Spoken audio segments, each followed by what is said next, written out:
Despite their racist tendencies, I've decided to take a break from killing cats and start breeding them, and Mewgenics is the game to do just that, while also treating cats like the sub-animal flesh currency they are. It's a game about cats fucking, but also cats killing and cats dying. So the whole circle of life, just like the Lion King. Also about cats, by the way. So in a way, Mewgenics is just the Lion King too, except less child-friendly, but also less Hitlery, so that's a plus. Well, it's about eugenics, so still kinda Hitlery. The game is a roguelite strategy game that's the closest any of you will ever be to drowning in pussy. There are two phases to it. The fighting phase, where you select a team of cats to start a run, and the fucking phase, where you shove your one good cat in a room with a bunch of others and ask it to be a good little whore for daddy. What? Runs are started by picking 4 of your bravest, strongest cats, or the ones that are the least inbred, with a collection of birth defects that would put the Habsburgs to shame. Then you assign classes to 3 of your 4 cats. Not all 4, the 4th is always a cleric, because here, we're bad, and require a healer to cover up our mistakes. The callers for each class affect their pool of skills and passives, as well as their stats. Bad stats to begin with can mean your cat ends up with the sturdiness of a wet paper bag. Then you choose which act you're gonna do. I'm only gonna talk about and show the first one here, for those of you who are too busy shoveling dead cats to this freak to progress. In a run, your path options are always the same. Same number of fights, same number of events, same number of reasons that the girls always give you when they turn you down. You make them nauseous.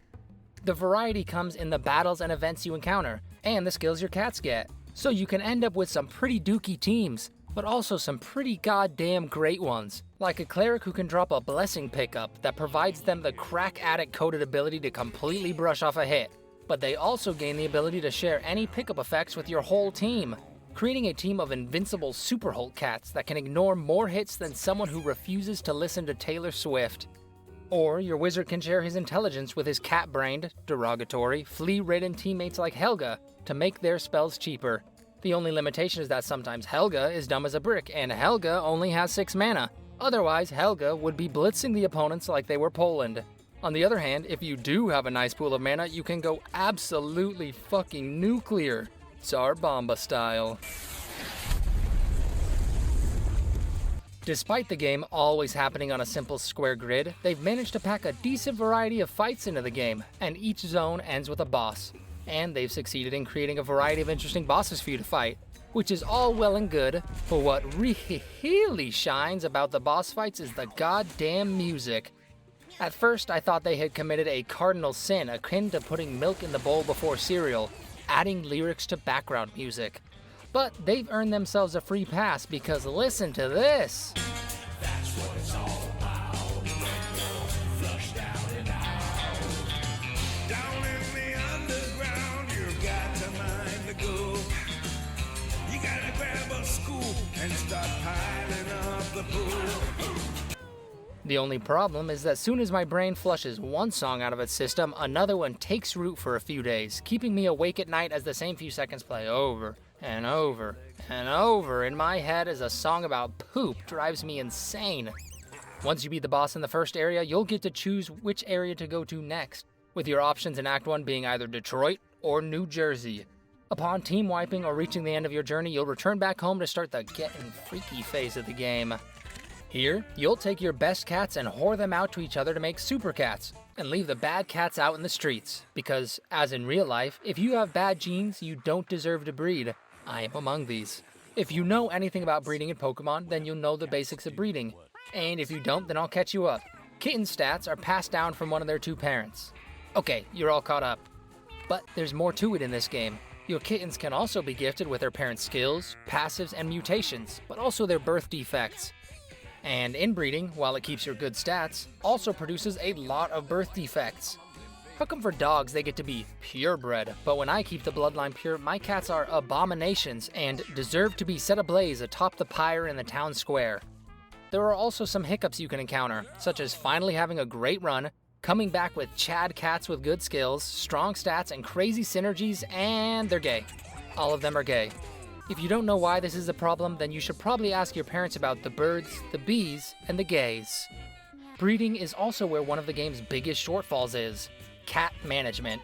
I know, herding cats and all that, but there's seriously nowhere to get a full list of all my cats. All I can do is brand them with a mark that determines if they're sub-feline scum and browse them one by one. And just like for your grandparents, if your cats have outlived their usefulness, you just pawn them off on someone else. And there is a great cast of individuals to give your cats to. There's Butch, who simply wants experienced cats for crime. Tink, who wants kittens and tries to slip mentioning their wife into every conversation. Okay, bud. Frank, who wants retired cats. Tracy, who wants to rehome your older cats away from you because you are, quote, a Nazi. This guy, who wants dead cats for totally normal reasons, and even worse, he steals your Steam name. Identity theft is not a joke. My friend Paul had his identity stolen after pursuing an ad for male enhancement, and now he's out on the street, using that larger penis to try to eke out a living. Anyways, perhaps the most sinister of all is this little Satan spawn. He heard that when a bone breaks, it grows back even stronger. That's why he wants injured cats. He even took his own eye out because he thinks it'll grow back with X-ray vision. And here's the kicker. He plans to continue to injure the cats you give him to make them even stronger. Jesus. But he sells good furniture, so he will continue to receive shipments of weak specimens until my house is sufficiently filled with junk. Maybe Tracy was right.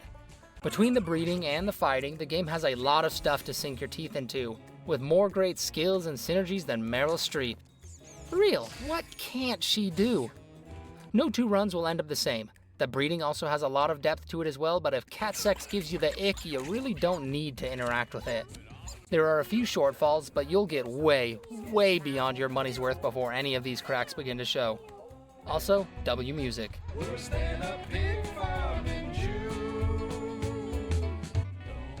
Wait, what did he just say? I'm gonna deduct 1 point for every time a cat ended up this kind of zesty when I needed it to be this kind, which puts us at a solid -69 out of 10. Go play it.